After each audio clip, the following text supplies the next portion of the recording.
5 secrets you should never share with your family after 65 for a peaceful life. Rocking chair creaks softly as you settle in, the afternoon sun spilling through the window. Warming your hands that have held babies, turned pages, gripped steering wheels through decades of life. You're past 65 now, maybe even 70 or 80. And the world feels different. Time moves faster, yet slower, to a paradox of quiet days and fleeting years. Your family is still there, orbiting around you, children with their busy lives, grandchildren with their bright eyes, maybe a spouse or a sibling sharing this stretch of the road. You love them fiercely, always will. But there's a shift inside you, a whisper of wisdom that says some secrets are better kept close, tucked away like old letters in a drawer, for your own peace. It's not about mistrust or distance. It's about protecting the calm you've earned after a lifetime of giving advice, giving strength, giving pieces of yourself until you wondered what was left. After 65, peace becomes a treasure, fragile and sacred, especially when the body slows, the mind wanders, and the world expects you to fade into the background. Sharing too much can stir waters you'd rather keep still, inviting worry, judgment, or burdens that don't need to be carried by anyone but you. I've talked to wise elders, men and women who've crossed 70, 80, even 90, and they've taught me this: holding certain secrets isn't selfish, it's survival. It's the art of living lightly in a season that's already heavy with memory and change. So let's sit together, you and I, as if we're sharing tea on a porch, and I'll tell you the 5 secrets you might want to keep from your family after 65. These aren't rules carved in stone, just gentle nudges from one heart to another, with stories and sayings to light the way, all to help you stay healthy, happy, and at peace. Secret number 1, your deepest regrets. You've lived a long life, 70 years, maybe more, and it's a tapestry of triumphs and stumbles. There are moments you replay in the quiet, the job you didn't take, the words you didn't say, the love you let slip away. They sit with you like old friends, heavy but familiar. But here's the thing, your family doesn't need to carry them too. Take Harold, 76, a retired mechanic I met at a senior center. He'd spent years regretting a fight with his brother that ended their bond decades ago. One day, he spilled it all to his daughter, every bitter detail, every what if. She listened, teary-eyed, then spent months trying to track down her uncle, fix what Harold had long accepted as broken. "I just wanted her to understand me," he told me, voice low, but it broke her heart instead. His regret became her burden, and their easy chats turned tense with her guilt over a past she couldn't change. Marcus Aurelius, the Stoic emperor, wrote, "You have power over your mind, not outside events. Realize this, and you will find strength. After 65, your regrets are yours to wrestle, to forgive, to release, not to hand off like a weight. Keep them close. Talk to a journal, a friend, or the stars if you must, but let your family see the you who's made peace, not the one still fighting shadows." Why it matters. Sharing regrets can spark worry or pity in your loved ones, draining your peace and theirs. Hold them privately, and you protect the harmony of your days. Secret number 2, your exact financial details. Money's a tricky thing, isn't it? You've saved, spent, maybe stretched pennies thin in lean years. Now, past 65, you've got what you've got: a nest egg, a pension, a little social security. It's yours to manage. And while your family might know the broad strokes, the nitty-gritty, every dollar, every debt doesn't need to be their map. Lillian, 82, learned this the hard way. A widow with 3 grown kids, she casually mentioned her savings during a holiday dinner, down to the last cent.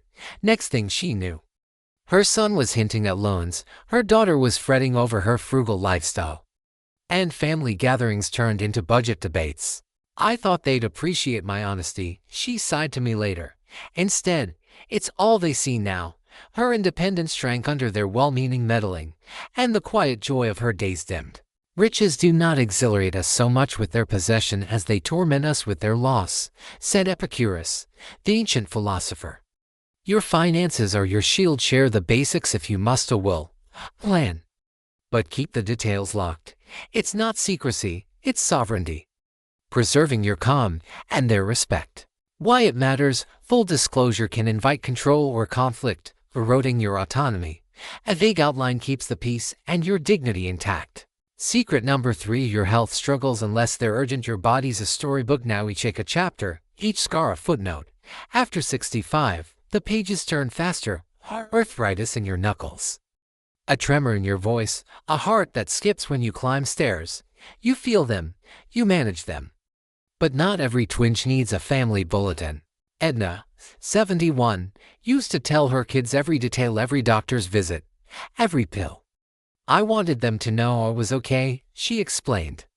But soon her son was calling daily, her daughter was researching supplements, and Edna felt like a patient, not a mother. The love was there, but so was the weight. Her quiet afternoons became a stage for their worry. When she stopped sharing the small stuff, kept the minor aches to herself, her family relaxed, and so did she. Maya Angelou once said, "There is no greater agony than bearing an untold story inside you.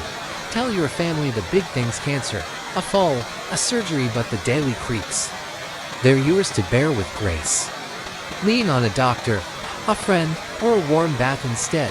Why it matters: oversharing health woes can turn love into hovering, stealing your independence and peace. Share what's vital, and keep the rest for your own quiet strength." Secret number 4: your doubts about their choices. You've watched them grow, your kids, your grandkids, stumbling into lives of their own. Maybe you don't love their careers, their partners, the way they raise their kids. After 70, those opinions bubble up, sharp and unfiltered. But spilling them out can fracture the peace you've built. George, 79, couldn't hold it in. His son married a woman George found flighty, and he said so over dinner, no less. The fallout was swift: tense silences, fewer visits, a chill where warmth once lived.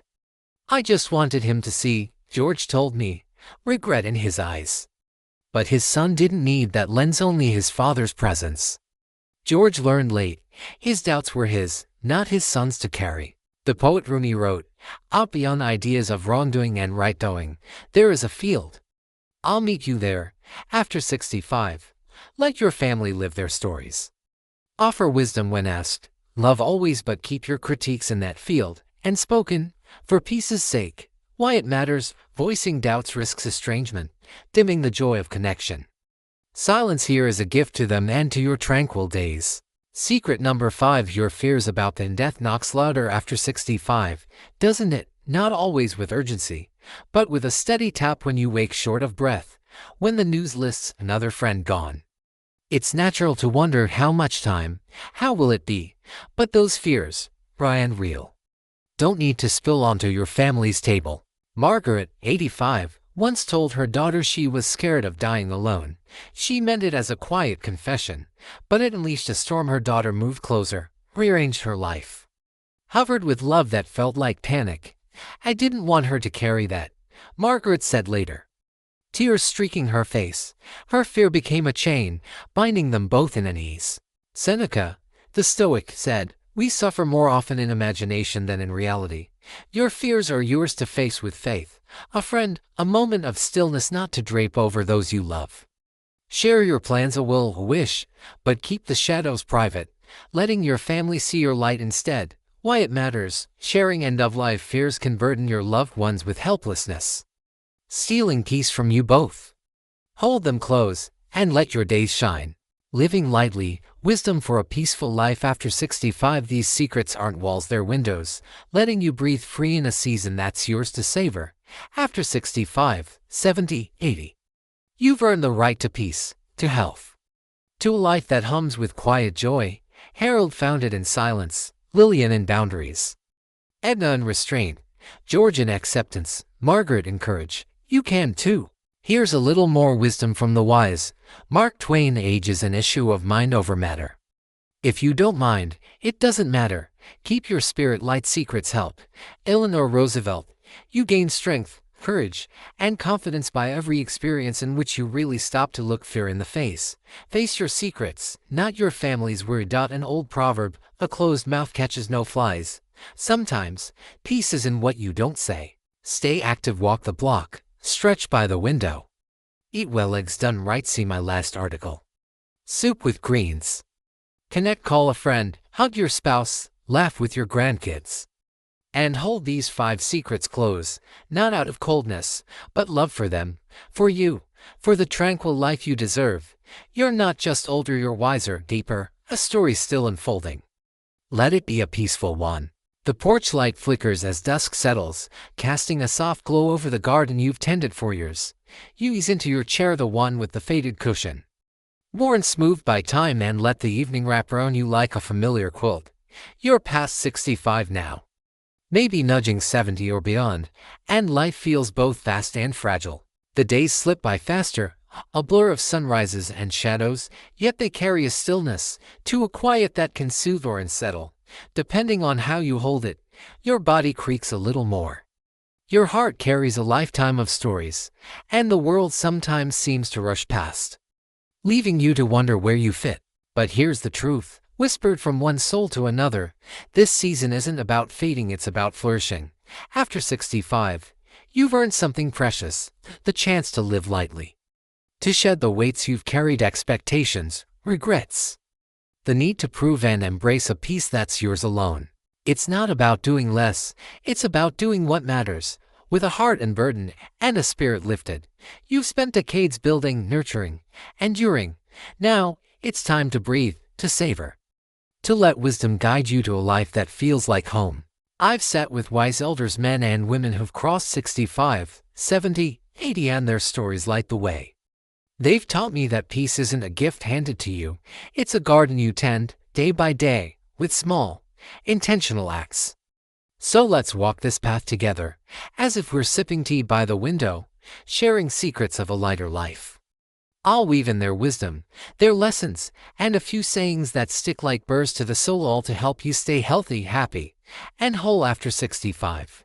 Morning, rise with grace and gratitude. The sun peeks over the horizon, painting the sky with streaks of gold and pink, and even if your knees protest as you swing your legs out of bed, this moment is yours. Before the day unfurls, before the phone buzzes or the news blares, pause. Take a slow breath and name 3 things you're thankful for. Maybe it's the warmth of your slippers, the chirp of a sparrow outside, or the memory of a laugh you shared long ago. They don't have to be grand, just true. Evelyn, 68, told me mornings used to feel like a chore after her husband passed. I'd wake up to nothing, she said, her voice soft with loss. I suggested this gratitude ritual, and she humored me, grumbling at first about cold coffee and stiff joints. But one day, she noticed the way her geraniums bloomed despite neglect. It hit me, she said later, eyes bright. They're still growing, and so am I. That spark carried her into the day, lighter than before. Gratitude doesn't erase the hard stuff, it builds a ladder out of it. Then move, gently. Stretch your arms overhead, roll your shoulders, or shuffle to the kitchen for water. If you can, step outside, feel the grass, hear the world waking. Motion is life, Dr. Clara Bennett, a gerontologist, told me. Even 5 minutes keeps the joints loose and the heart steady. Arthritis hates it, and so does despair. After 65, your body's a vessel, not a burden. Treat it kindly, and it'll carry you further. Wisdom, this is the day that the Lord has made, let us rejoice and be glad in it, says Psalm 118-24. Start light, and the day follows. Midday, connect with love, not duty.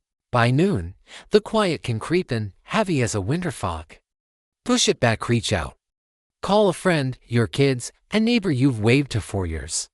Share a story, a chuckle, a how's your garden. It's not about filling hours, it's about touching hearts. If you're blessed with a partner, sit together, really sit. Hold their hand, weathered and warm, and talk about the life you've woven, the first date, the late night worries, the triumphs. Take Walter, 72, and his wife, Rose, 70.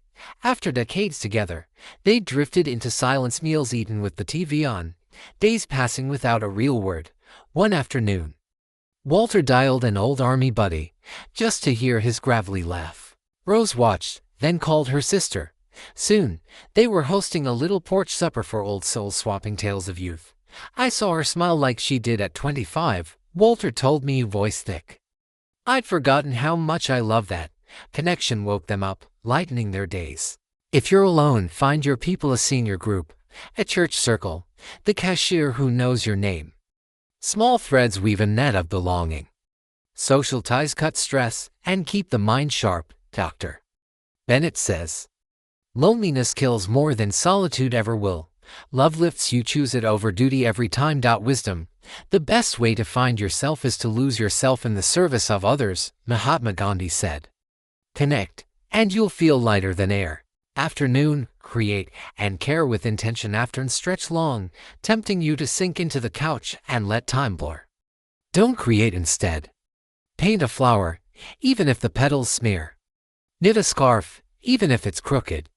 Plant a seed in a pot and watch it stretch toward the sun.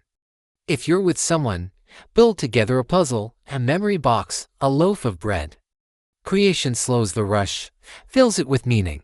Dorothy, 77, found this after her son moved across the country. Alone and restless, she started sketching birds from her window, shaky lines at first, then bolder ones. "It's like they're talking to me," she said, showing me a wobbly cardinal. Her hands steadied. Her heart lifted. She wasn't just drawing, she was living lightly, moment by moment. Care for yourself too. Eat a meal that fuels you: soup with spinach, a slice of rye with avocado. Less salt, more flavor herbs, a drizzle of honey. Good food fights fatigue and frailty, says nutritionist Dr. Raj Patel. After 65, every bite's a chance to thrive. Sip water all day, hydration keeps the fog at bay. Stretch again, take your meds, rest your eyes. These aren't chores, they're gifts to the you who's still here. Wisdom. The life you have led doesn't need to be the only life you have. Anna Quindlen wrote. Create care, and live lighter every afternoon. Evening, reflect, release, and rest. Night falls, and the world hushes. Shape it, don't let it swallow you. Sit with a cup of tea or just your thoughts, and look back. What warmed you today? The friend's voice. The bread's crust. If you're together, share it. Walter and Rose whisper theirs over dessert now. Alone, jot it down or hold it close. Then look ahead. What's tomorrow's joy? A walk, a call. This anchors you, softens time's haste. Release what weighs you, regrets, fears, the shoulds of yesterday. Let them drift like leaves on a stream. After 70, it doesn't matter. My friend Clara, 81, says, what's done is done. And I'm still me. Look in the mirror and say, you've carried enough. Rest now. You're not perfect, you're enough. Rest seals it. Wind down with a book, a prayer, a memory, not the glare of a screen. If sleep hides, and it often does after 65, picture a place you've loved, a lake, a porch, a child's hug. Sleep heals the body and soul, Dr. Bennett notes. It's your reset. Evelyn imagines her husband's garden. Walter and Rose hum an old tune. Drift lightly, knowing tomorrow waits. Wisdom. We are not human beings having a spiritual experience. We are spiritual beings having a human experience. Pierre Teilhard de Chardin said, reflect, release, rest, you're lighter for it.